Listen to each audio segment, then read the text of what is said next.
함께 나누신 하나님의 말씀은 사사기 15장 14절에서 20절까지의 말씀입니다. 사사기 15장 14절에서 20절까지의 말씀입니다. 제가 가진 성경으로는 구약 388페이지 있습니다.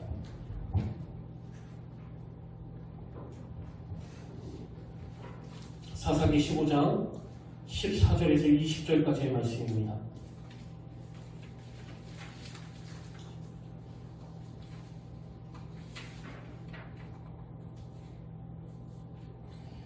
저 여러분 한 절씩 교독하시고 마지막 20절은 다 한 목소리로 봉독하시겠습니다.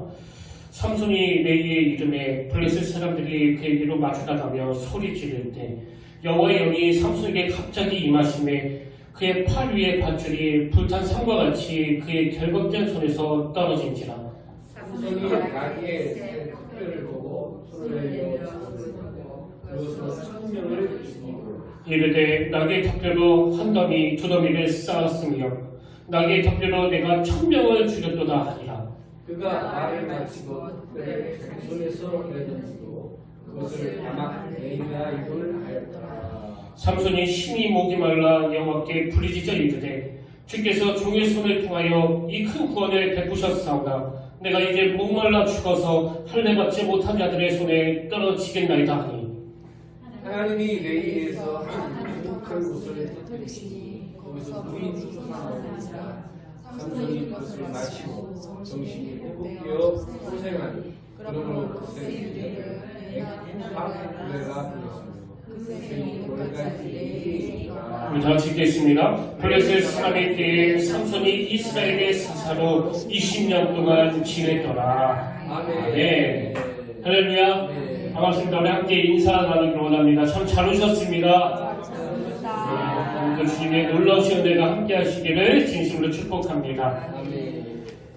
제가 이번에 이 삼손과 관련해서 이제 본문을 묵상하고 또 자료도 보고 이제 정리를 하다가 그 새삼스럽게 발견한 게 두 가지가 있는데 그 하나는 뭐냐 하니까 삼손 인생의 최대의 축복은 그의 삶에는 늘 하나님의 함께 하심이 있었다.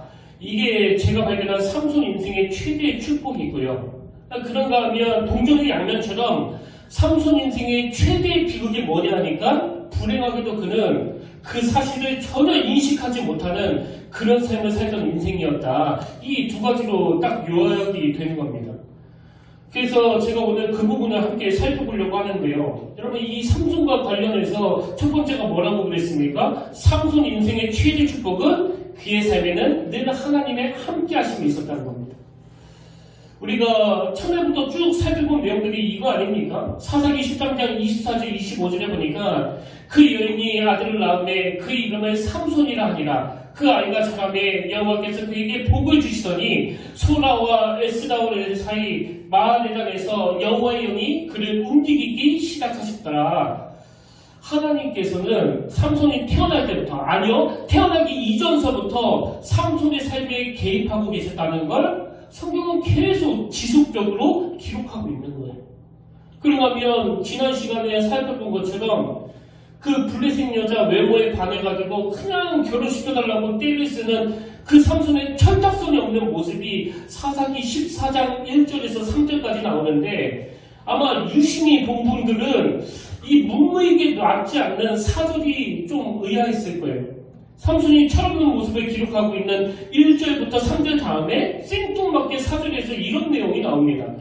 그때 블레셋 사람이 이스라엘을 다스린 까닭에 삼손이 틈을 타서 블레셋 사람을 치려 함이었으나 그의 부모는 이 일이 여호와께로부터 나온 것인 줄을 알지 못하였더라. 지금 그 우리말 성경에는 삼손이 틈을 타서 이렇게 되어 있는데요. 그 원문으로 정확하게 직역하면 삼손이 틈을 타서가 아니에요. 그가 틈을 타서예요. 그가 정확하게 직역하자면. 그리고 대부분의 학자들이 분석하기를 여기 나오는 그가 우리말 성경처럼 삼손이 아니고 여호와 하나님이라고 그렇게 분석을 합니다. 그래서 영어 성경 NIV에 보니까 This was from the Lord라고 나와 있습니다. Lord. 이 생뚱맞은 사절이 뭘 의미하겠습니까?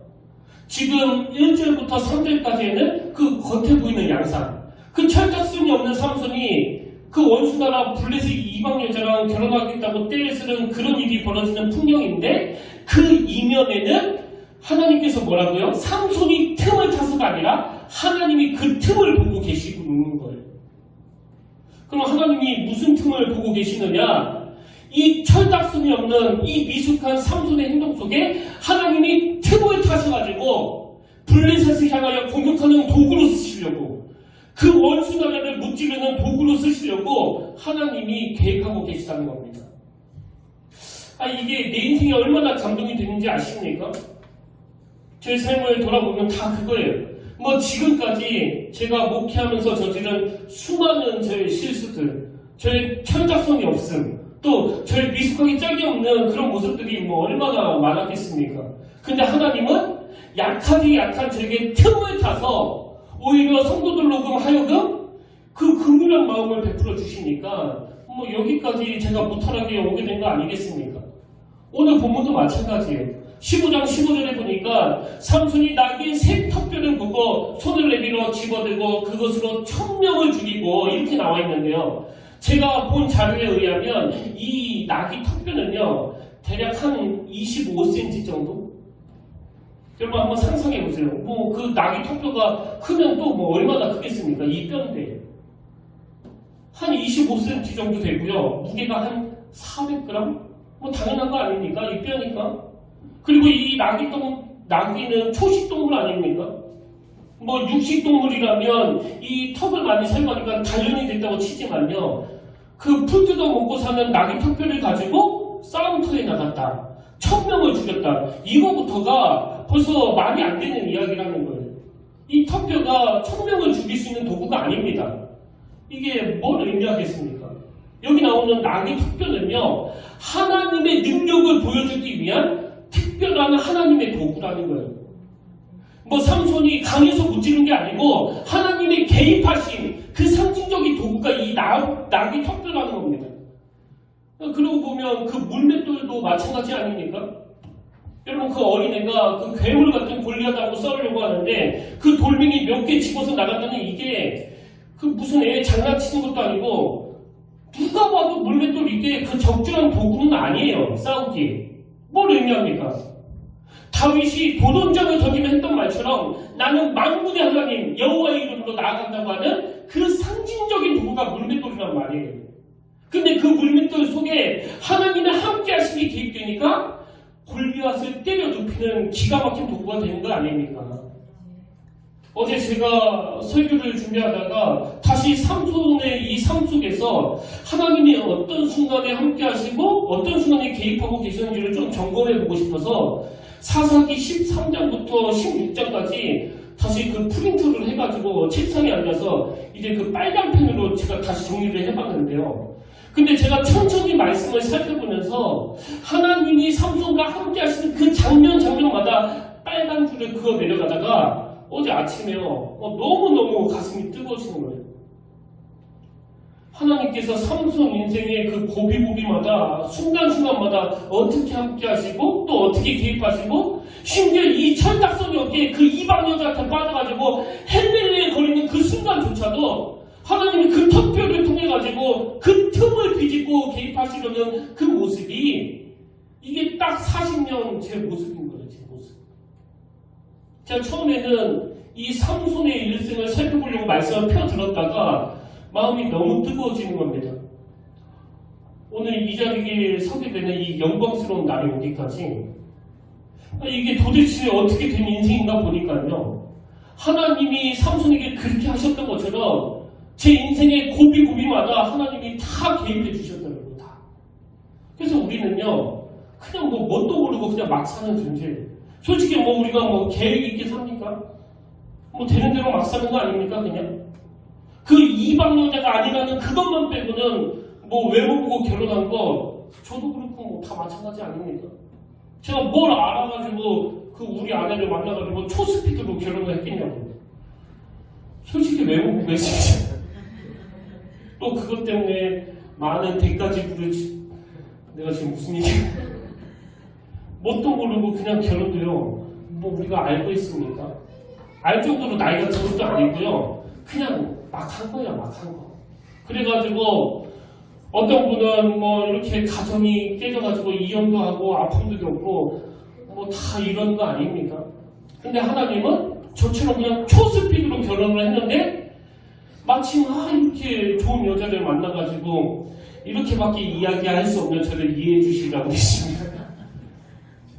제가 이렇게 사는 것은 하나님이 이 틈을 비집고 들어와서 저에게 가정생활에 은혜를 주시고 그리고 또 잘못 만나가지고 가정이 깨지는 쓰라린 아픔을 경험한 그 사람에게는 또 거기에서 최선의 삶을 살도록 하나님은 그 틈을 비집고 들어가셔서 그대로 인도해 주시는 거 아닙니까?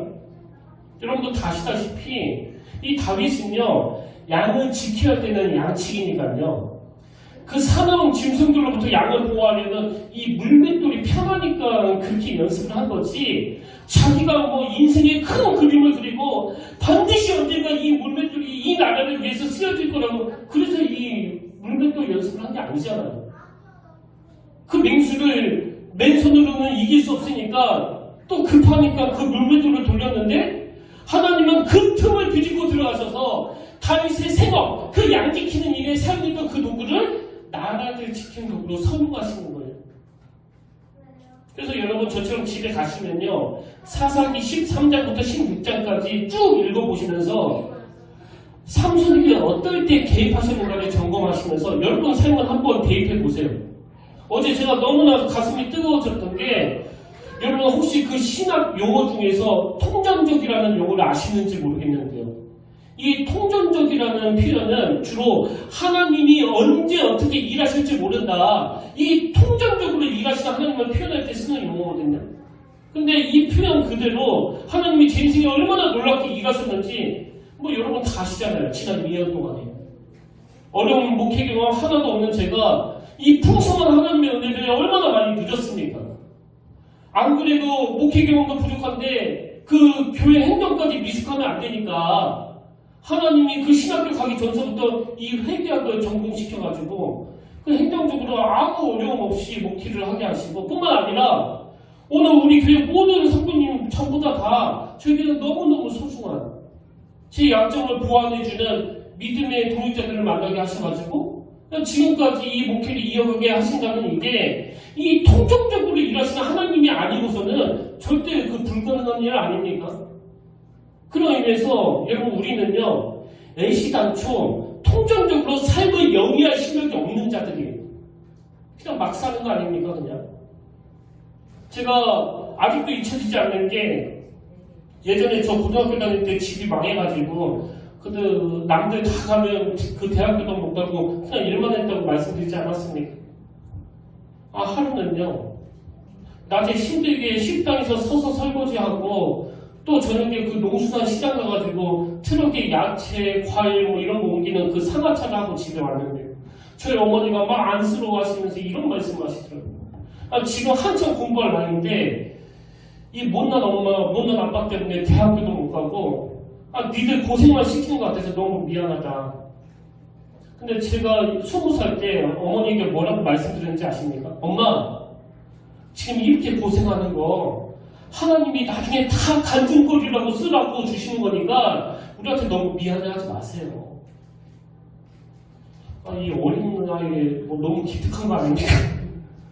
근데 여러분, 그때 뭐 제가 처음부터 앞으로 내가 목사 돼가지고 이거 간증거리로 써야 되겠다 이런 게 하나도 없었거든요.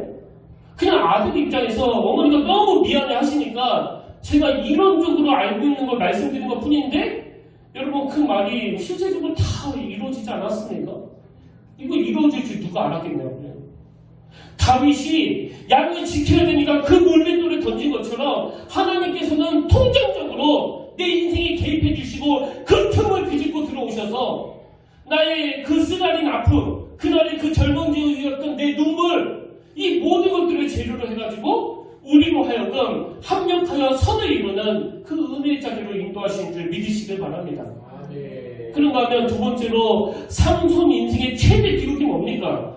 삼손 인생의 최대 비극은요, 그렇게 날 때부터 자기와 함께 하시는 그 하나님의 은혜가 자기 인생의 최대 축복인데 그 사실을 하나님의 인재를 인식하지 못했다는 거예요. 그래서 제가 오늘 설교 제목을 하나님의 임재하심 이렇게 잡아낸대요. 여기 나오는 임재라는 단어를 풀어서 설명드리자면 임재는요, 하나님이 나와 함께 하심을 인식하고 깨닫고 경험하는 그걸 임재라고 그럽니다. 그러니까 하나님이 나와 함께 하시면 내가 인식하면서 살아갈 때 내가 하나님의 임재를 경험한다 이렇게 얘기하는 거거든요. 근데 삼손 인생의 최대 비극이 뭐예요? 그걸 인식하지 못하는 거예요. 그걸. 어제 제가 내 인생에 개입하신 이 하나님의 임재를 제가 인식하자마자 이 가슴이 터질 것 같은 감격이 또 기쁨이 역수성쳤다면 삼손은 이 기쁨이 없는 거예요. 오늘 여러분은 어떠세요? 여러분 삼손이 개입하시는 하나님의 임재 이것이 현실적으로는 너무 절망적인 그 고통의 눈물이 뚝뚝 떨어지는 상황인데 영적으로 그 틈을 비집고 개입하시는 하나님으로 인해 가지고 마음의 위로가 되고 치유가 되고 회복이 된 걸 지금 경험하고 계십니까?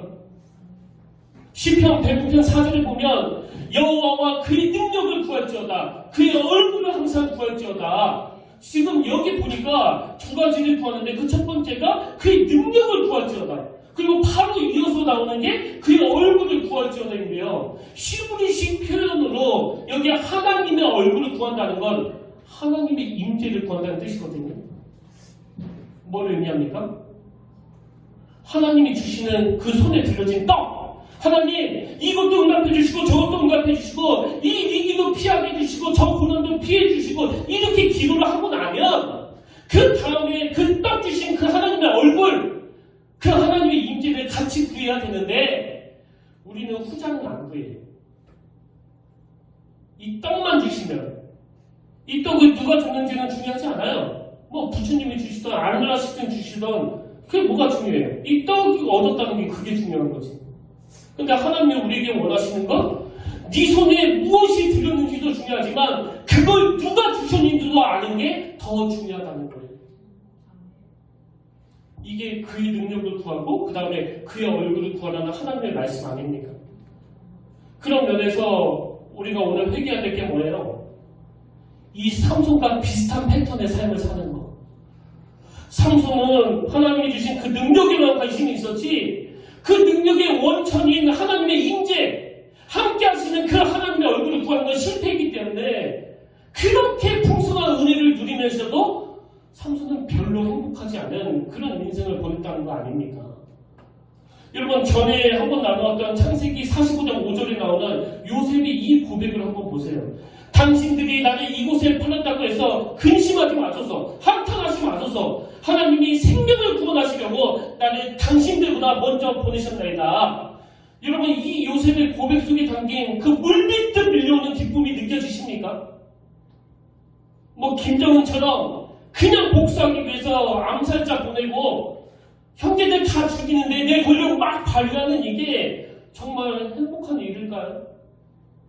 요셉처럼 이렇게 하나님의 임재를 고백하면서 넉넉하게 자기 인생의 최대의 원수 내 인생을 완전히 망가뜨린 그 배다른 형제들을 향해서 니들이 나를 팔아버리는 악한 짓을 저질렀지만 오늘 본문으로 말하면 하나님은 내 인생 최대의 위기순간에 그 틈을 뒤집고 들어오셔서 오늘 이런 결과를 가져왔기 때문에 나는 당신에게 원한 바친 게 하나도 없습니다. 그럴 때 그 용서받은 형제들도 기뻤겠지만 그렇게 말할 수 있는 요셉은 또 얼마나 행복했겠습니까? 우리는 왜 이게 잘 안 되는 걸까요? 그래서 제가 이런 삼손의 삶을 쭉 살펴보다가 너무 은혜를 받아가지고요. 오늘 본문을 한 번 더 살펴봐야 되겠다고 생각을 했는데요. 오늘 본문에서 제가 발견하는 포인트가 하나 있습니다. 이제 삼손이 그렇게 우연으로 마주친 그 블레셋 여자 외모에 받아가지고 결국은 그 여자하고 결혼을 하게 되지 않습니까? 그리고 나서 이제 삼손이 많은 그 우여곡절을 겪게 되는데요. 지금 본문에서는 자기 동족 유다 사람들 손에 이끌려가지고 블레셋 사람들에게 넘겨지는 절체절명의 위기, 그 고난을 겪게 됩니다. 그 과정에서 하나님의 영이 임해서 오늘 본문 사사기 15장 15절 16절을 보십시오. 삼손이 나귀의 새 턱뼈를 보고 손을 내밀어 집어들고 그것으로 1000명을 죽이고 이르되 나귀의 턱뼈로 한 더미 두 더미를 쌓았으며 나귀의 턱뼈로 내가 1000명을 죽였다 하니라. 근데 그 과정에서 제가 주목하는 건 18절인데요. 삼손이 심히 목이 말라 여호와께 부르짖어 이르되 주께서 종의 손을 통하여 이 큰 구원을 베푸셨사오나 내가 이제 목말라 죽어서 할례 받지 못한 자들의 손에 떨어지겠나이다 하니 하나님이 내게서 한 우묵한 곳을 터뜨리시니 거기서 물이 솟아나오는지라 삼손이 그것을 마시고 정신이 회복되어 소생하니 그러므로 그 샘 이름을 에낙골이라 불렀으며 그 샘이 오늘까지 내게 있더라. 이제 에낙골에 대해서는 제가 다음 시간에 본격적으로 살펴보려고 하고요. 지금 이게 삼손이 하나님께 처음으로 기도하는 장면 아닙니까? 저는 이 장면 가운데 삼손이 겪은 고난, 이 고난에서 두 가지 유익을 발견하는데요. 여러분, 고난이 삼손에게 가져다 준 그 첫 번째 유익이 뭐냐? 삼손은요, 그 고난을 통해서 하나님의 임재를 경험했다는 사실이에요.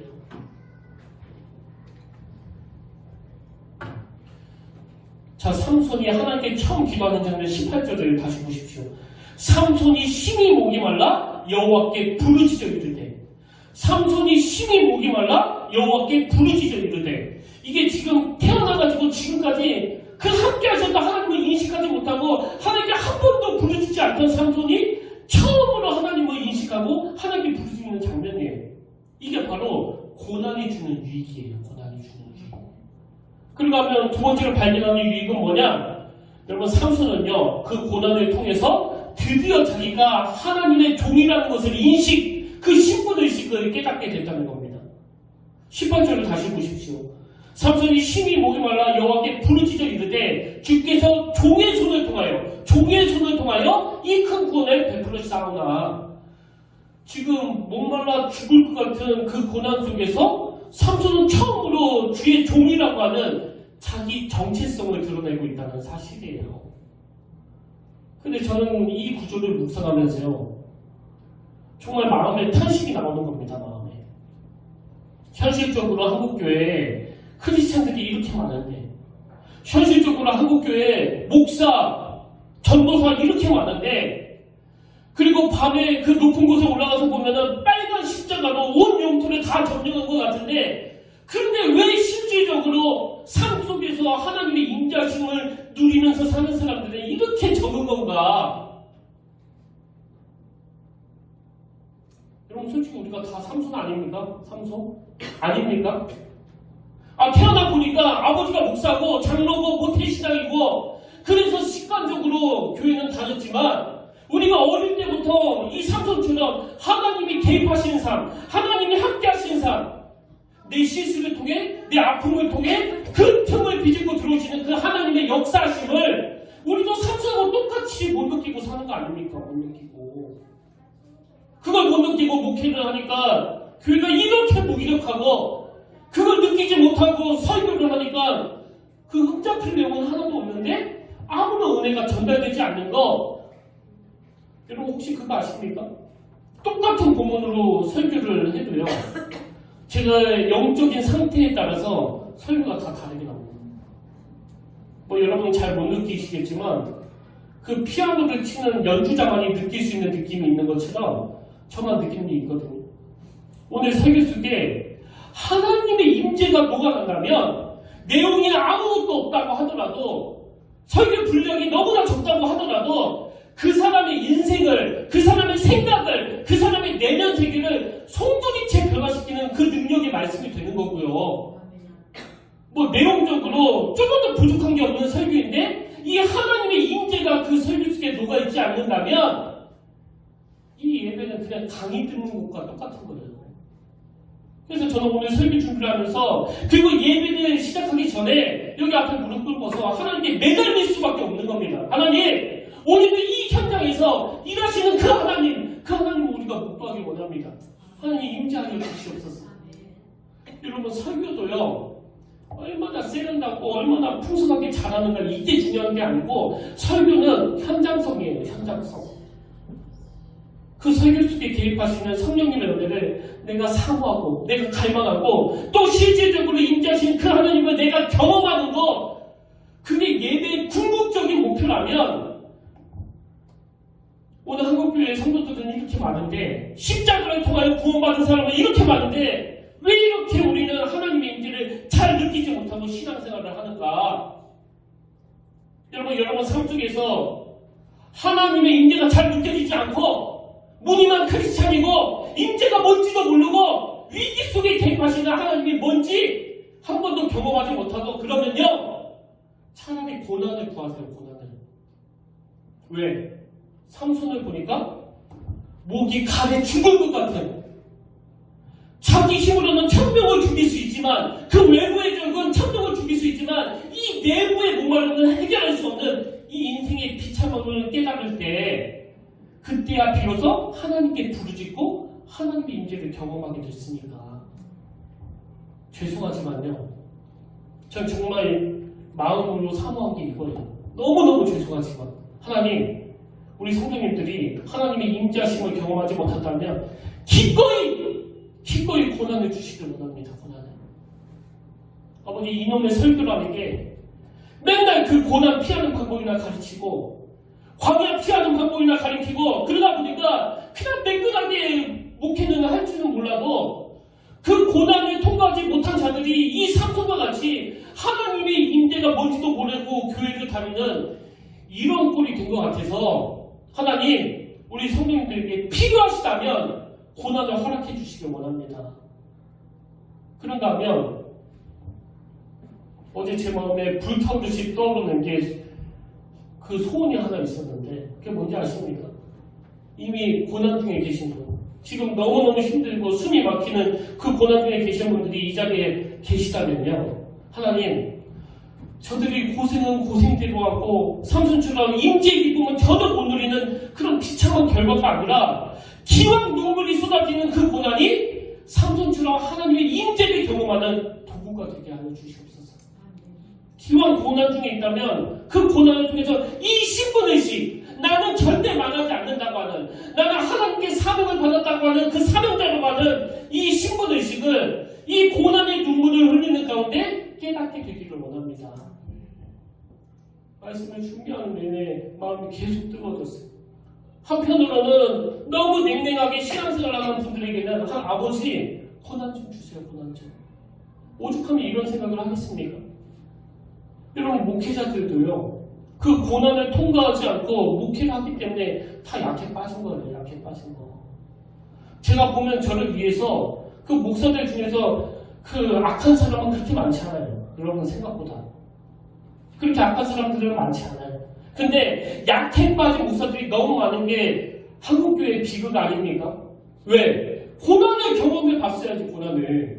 너무너무 약한 목사들이 목회를 하니까 너무너무 약한 성도들이 양상하고 있는 이 꼴을 한번 보세요. 이 꼴을.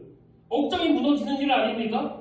어제 제가 책상에 앉아 있는데요. 요 근래에 자꾸 이 찬양을 제 마음에 주시는 거예요. 주님여 이 손을 꼭 잡고 가소서 약하고 피곤한 이 몸을 폭풍 후 흑암속 해치사 빛으로 손잡고 날 인도하소서. 자꾸 막 울컥울컥 하더라고요. 하나님께 절규하며 하나님께 도움을 청하는 저 찬양 첫 마디가 주님여 이 손을 꼭 잡고 가소서. 누가 이렇게 부르시느냐고요? 삼손처럼 폭풍 흑암 속에 빠진 사람. 앞이 캄캄해서 내 인생은 도대체 이제 어떻게 되는 거야? 우리 가정은 이제 어떻게 되는 거야? 너무 막막하고 폭풍 흑암 속 같은 인생을 걸어가는 사람들만이 주님여 이 손을 꼭 잡고 가소서. 주님여 이 손을 꼭 잡고 가소서. 약하고 피곤한 이 몸을. 바로 어제 일이에요. 토요일 오후에 한참 설교 준비를 하고 있는데 그 모르는 번호로 전화 한 통이 온 거예요. 받아보니까 제 설교를 영상으로 보고 있는 어느 권사님이시더라고요. 그래서 어떤 일로 전화했었냐고 제가 이렇게 물어보니까요. 목사님, 저에게는 그 결혼한 딸이 있는데 지금 그 가정문제 때문에 너무너무 힘든 시간을 보내고 있습니다. 그래서 제가 목사님 설교 영상을 보내줬더니 목사님하고 상담 좀 하고 싶다고 하네요. 그래서 제가 그 따님이 어디 사느냐고, 어디 사시냐고 그러니까 그 구미인가? 거기 산다고. 뭐 어떻게 가겠습니까? 바로 오늘이 주일인데. 그래서 제가 할 수 없이 그 전화번호라도 달라고 해서 바로 그 따님하고 전화로 상담을 했는데요. 이분이 그 억장이 무너지는 이야기를 풀어놓는 거예요. 제가 다 오픈은 못하지만. 가정에 위기가 오고 절망이 오고 그런 지가 지금 벌써 6개월이나 됐는데 기도하다가 너무너무 답답해서 목사님 말씀 한마디라도 듣고 싶어서 제가 어머니에게 부탁을 드렸습니다. 그래서 제가 어제 하나님을 대신해서 위로해드리고 조언해드리고 기도해드렸는데요. 여러분 이 찬양 가사 그대로 아닙니까? 주님여 이 손을 꼭 잡고 가소서 약하고 피곤한 이 몸을 2절 가사에 보니까 인생이 힘들고 고난이 겹칠 때 주님여 날 도와주소서. 도와줄 인생이 없기 때문에 주님여 날 도와주소서. 여러분 턱뼈 하나로 원수 천명을 죽일 힘을 가지고 있지만 자기 내면의 목마름을 해결할 수 없는 모순을 가진 게 우리 인생들이라고 한다면 오늘 이걸 빨리 자각하고 주님여 이 손을 꼭 잡고 가소서. 여러분 약하지도 않고 피곤하지도 않고 고난이 뭔지도 몰라서 이 절박한 마음이 없다면 차라리 고난을 구하시라고요. 고난을 하나님 차라리 고난이 내게 임함으로 말미암아 하나님의 임재가 내 삶 속에서 경험되어지는 인생이 되기를 원합니다. 오늘 이런 마음으로 우리 함께 이 찬양 부르기를 원하는데요. 주님여 이 손을 꼭 잡고 가소서. 가사가 있어서 부르는 찬양이 아니라 내 마음 깊은 곳에서 절규하며 하나님께 올려드리는 그런 찬양이 되기를 원합니다.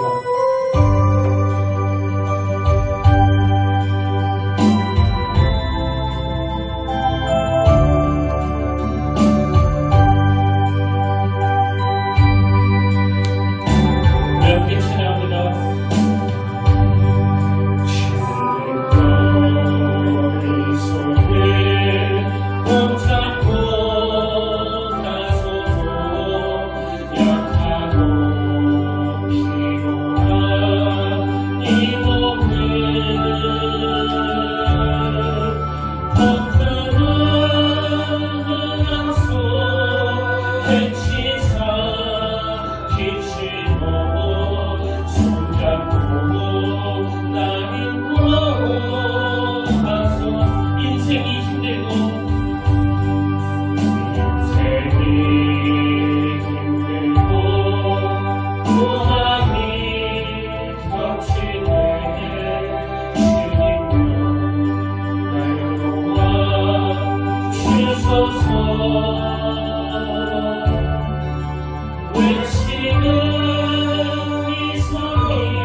저는 정말 주님 이름으로 책망하기를 원합니다.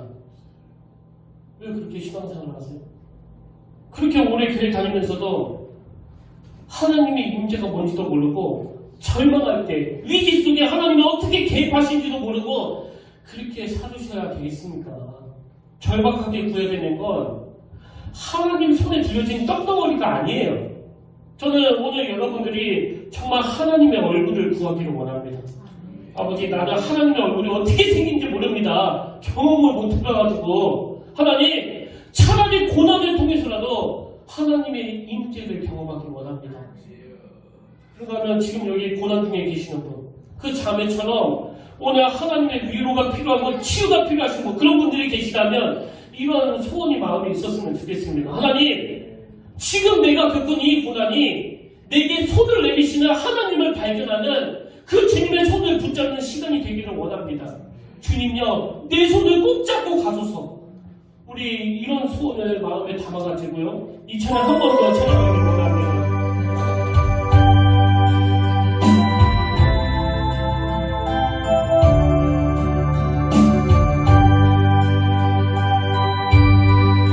주님요 이 손을 꼭 잡고 가소서. 주님요 이 손을 꼭 잡고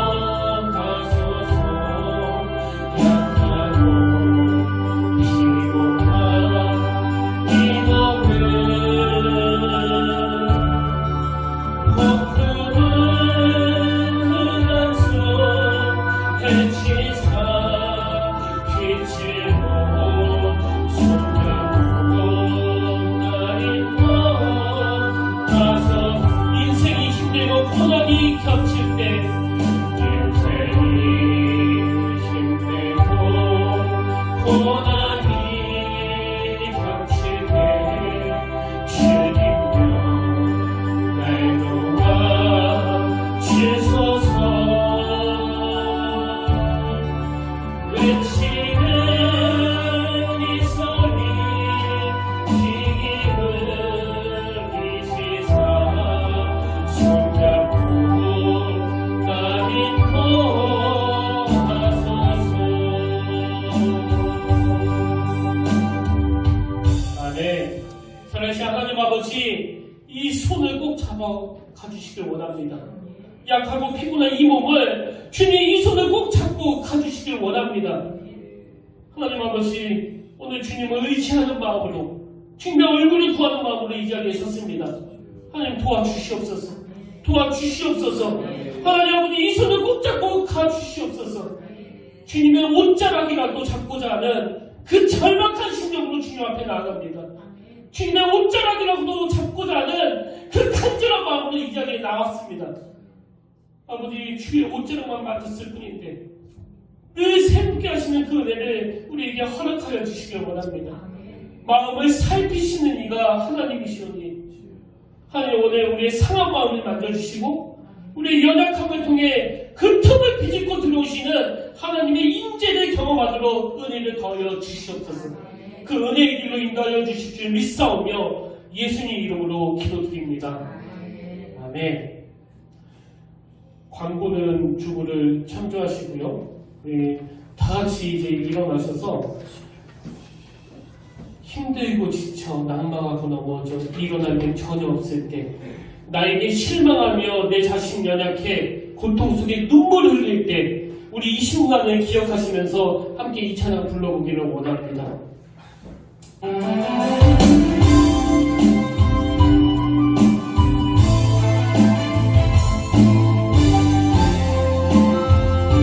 힘들고 지쳐 낙망하고 넘어져 힘들고 지쳐 나도 넘어져 일어날 길 전혀 없을 때 조용히 다가와 손잡아주시고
유난히 한 번도 나를 실망시킨 적 없고 우리 이 찬양을 부르고 축도하고 예배 마치겠습니다. 여러분 가사를 잘 묵상하시고 오늘 말씀을 머릿속에 정리하시면서 이 찬양 함께 불러보기 원합니다.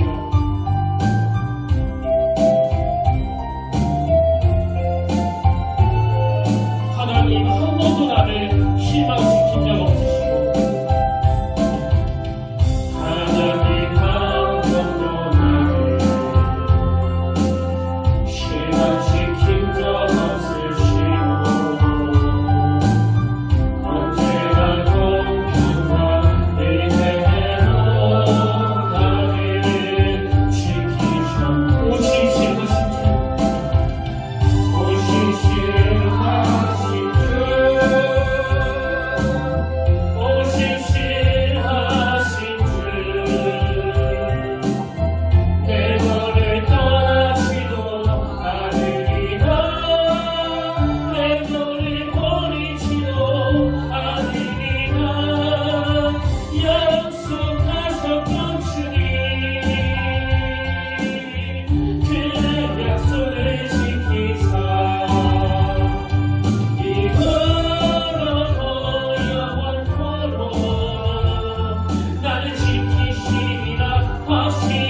지나온 모든 세월들 지나온 모든 세월들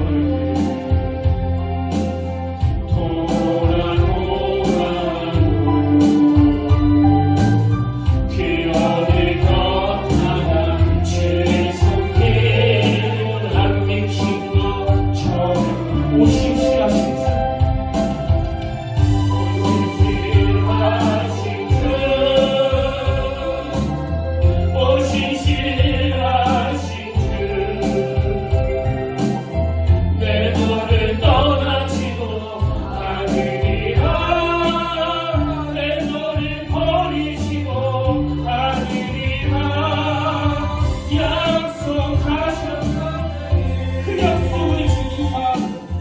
그 약속을 지키사 이후로도 영원토록 나를 지키시리라 확신 오신실하신 주 오신실하신 주 오신실하신 주 오신실하신 주내 너를 떠나시고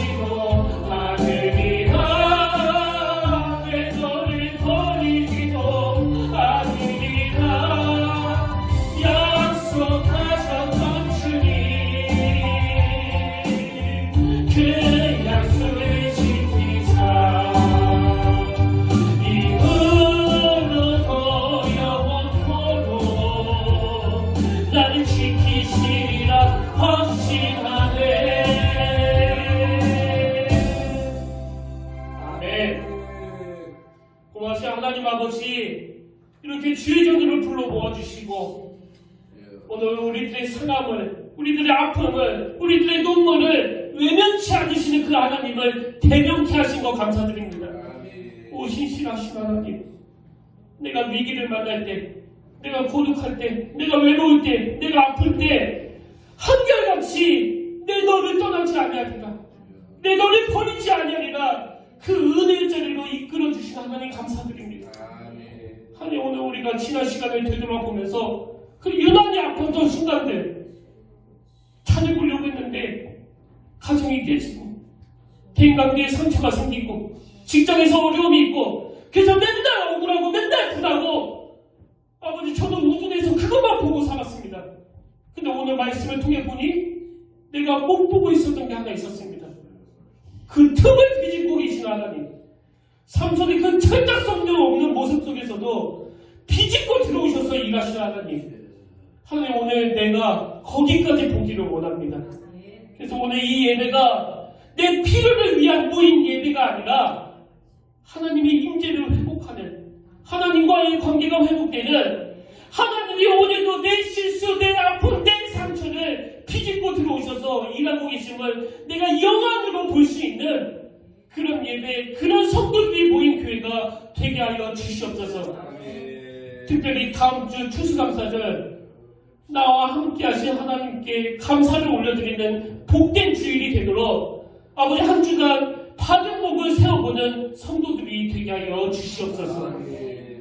이제는 우리 주 예수 그리스도의 은혜와 하나님을 아버지의 다함없는 사랑과 성령님의 감동, 감화, 위로, 교통, 충만하심의 역사가 오래 잊고 있었던 혹은 알지도 못했던 통전적으로 일하시는 그 하나님의 얼굴을 구하며 다시 한번 인재의 기쁨을 누리길 원하는 모든 주의 사람들 머리 위에 지금부터 영원토록 함께 하시기를 간절히 축원하옵나이다.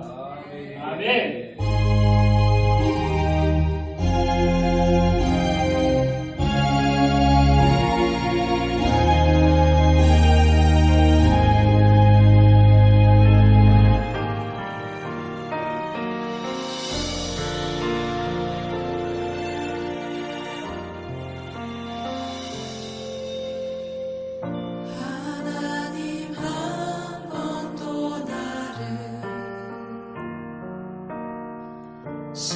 실망시킨 적 없으시고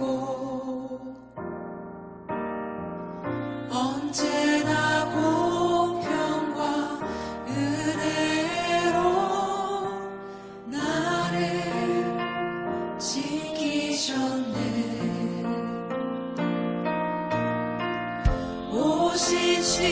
오신실하신 주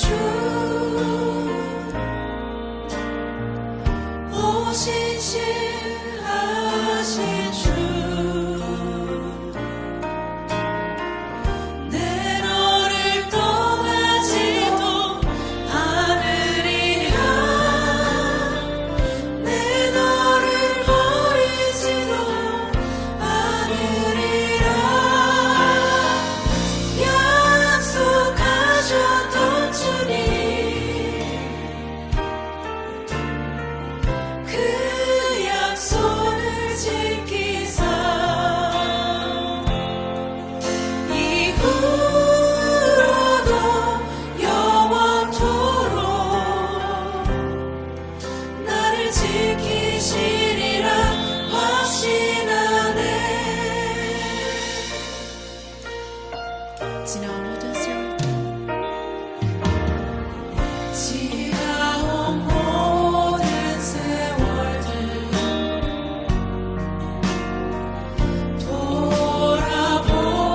돌아보아도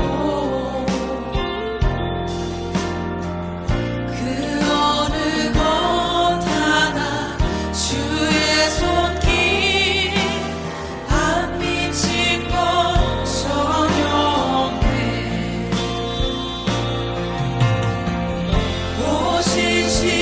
오신실하신 주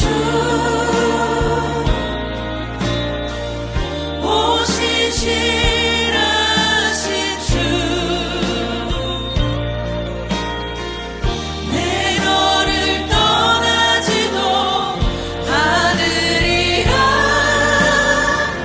내 너를 버리지도 않으리라 약속하셨던 주님 그 약속을 지키사 이후로도 영원토록 나를 지키시리라 확신하네. 오신실하신 주 오신실하신 주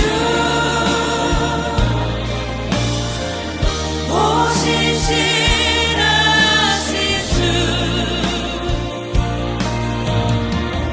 내 너를 떠나지도 않으리라 내 너를 버리지도 않으리라 약속하셨던 주님 그 약속을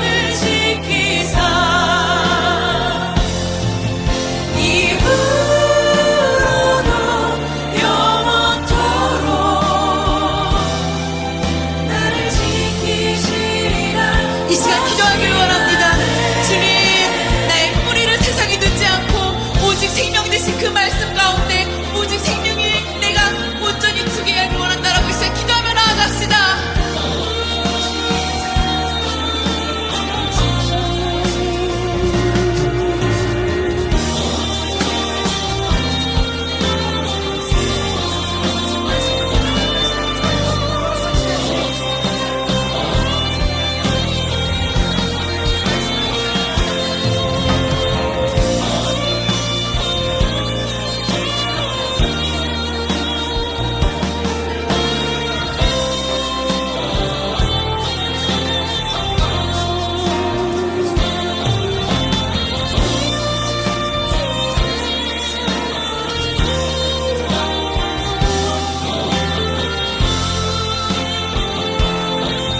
신실하신 주